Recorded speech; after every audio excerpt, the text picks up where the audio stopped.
You can operate your vehicle without the smart key by registering a digital key.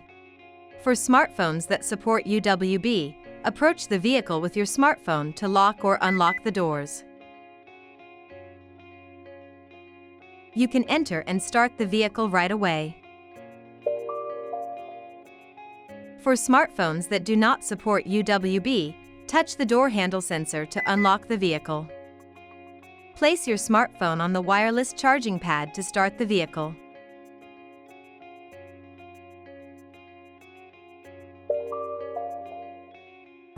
For smartphones that support UWB, approach the rear of the vehicle with your smartphone to open the Smart Trunk. Smart Trunk can be set in the infotainment system.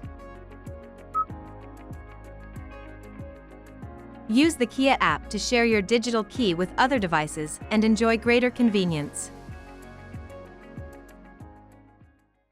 Kia, movement that inspires.